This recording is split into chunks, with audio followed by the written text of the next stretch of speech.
sommes dans le cadre du centenaire de la présence diplomatique suisse. Vous le savez, c'était l'année dernière, 2021, mais en raison du Covid, certaines conférences ont été reportées. Et celle-là tombe très bien parce que nous traitons aujourd'hui du dialogue interreligieux à la veille, pour ainsi dire, du mois sacré du Ramadan. Et c'est un sujet qui est d'une grande actualité, pas seulement temporelle, mais aussi substantielle, car le monde a besoin d'un dialogue interreligieux beaucoup plus actif. Et la Suisse voulait montrer que l'innovation, ce n'est pas seulement des questions technologiques. Les questions sociétales sont aussi très très importantes, sont le défi du XXIe siècle.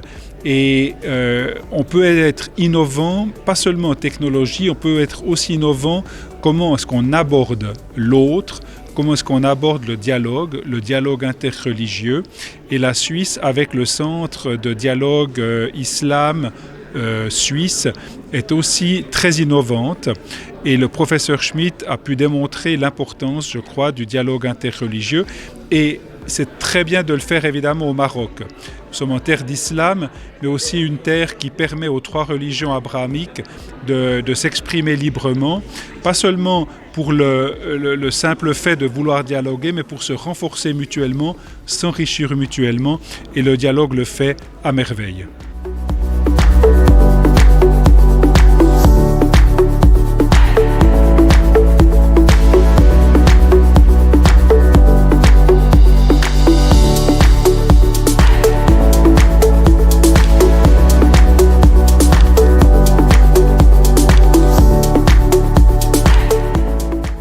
Dans ma conférence sur le dialogue interreligieux qui se déroule à plusieurs niveaux, il y a le niveau des leaders religieux qui est aussi un niveau très important parce qu'ils sont souvent figures d'identification pour ceux qui font partie d'une communauté religieuse.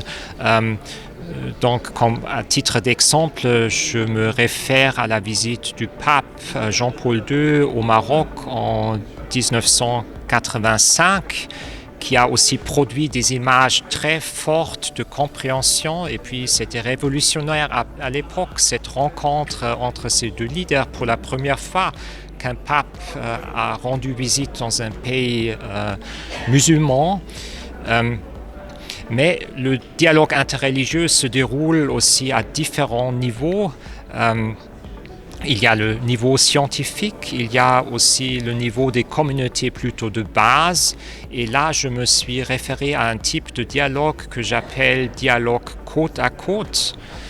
C'est clair, il est aussi important que chrétiens, musulmans, juifs ont discuté sur les différences de leurs croyances, mais ce dialogue côte à côte est une manière de s'orienter en tant que croyant face à des défis de la société comme la crise environnementale, les questions de la santé et des soins par exemple, ou encore les conflits et les guerres.